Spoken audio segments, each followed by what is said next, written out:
L'écomusée de Marquez à Sabre, né en 1965, est l'un des premiers écomusées de France. Un mois après sa fermeture hivernale, l'heure était au bilan pour les responsables du site.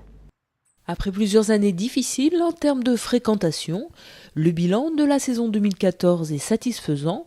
Le nombre de visiteurs en augmentation est le meilleur depuis 2009. Donc une année qui tranche par rapport aux années précédentes, avec une augmentation de plus de 17% sur l'ensemble de la saison, une augmentation qui porte sur l'ensemble des mois de la saison, tous mois confondus.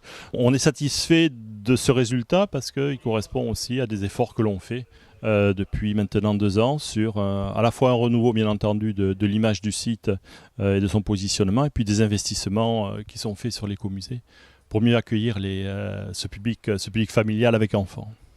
Tout l'enjeu pour l'écomusée de Marquez, qui retrace l'histoire des Landes de Gascogne au XIXe siècle, est de faire venir et revenir les visiteurs.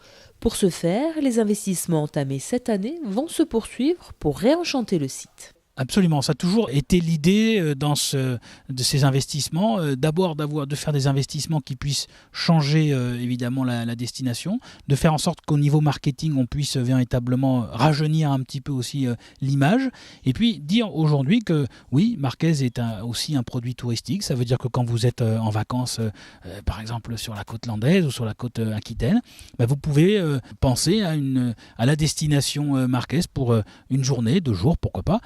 Faire en sorte tout simplement de se dire, il y a aujourd'hui des activités qui sont intéressantes, qui vont faire en sorte que je vais y aller avec l'ensemble de ma famille, que je vais conseiller à d'autres de venir. C'est autour de ce réenchantement, autour de cette destination qui est finalement la Haute-Lande et Marquez en particulier qu'on souhaite vraiment investir. Le parc de Marquez mise donc sur plus de services et d'animation, mais aussi sur des outils numériques et interactifs. C'est évident qu'aujourd'hui, pour pouvoir faire connaître notre destination, qu'il faut qu'on soit présent sur le web. On a un site depuis l'an dernier qu'on va essayer d'améliorer, notamment avec le paiement en ligne des tickets, avec un certain nombre d'outils qui permettront de visiter l'écomusée, qui permettront de connaître un tout petit peu tout ce qu'on a à l'intérieur de cet écomusée. Il y a des pièces assez extraordinaires sur l'histoire des Landes, sur l'histoire de la Haute-Lande. Et puis, parallèlement à ça, on va sur site pour accompagner les visites, notamment des familles, et des plus jeunes et des moins jeunes, avoir des outils numériques, c'est-à-dire sur les smartphones, sur les tablettes, pouvoir commenter justement ces visites, pouvoir faire en sorte que quand on est sur Marquez, on puisse être accompagné avec finalement des guides virtuels. Ce n'est pas une visite virtuelle, c'est des aides, des guides, des jeux.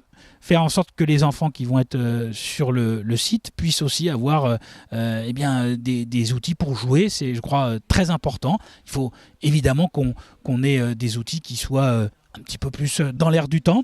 Et pour ça, on a d'ailleurs fait appel à CapScience qui nous accompagne dans ce réenchantement et d'une manière qui, je crois, est assez originale.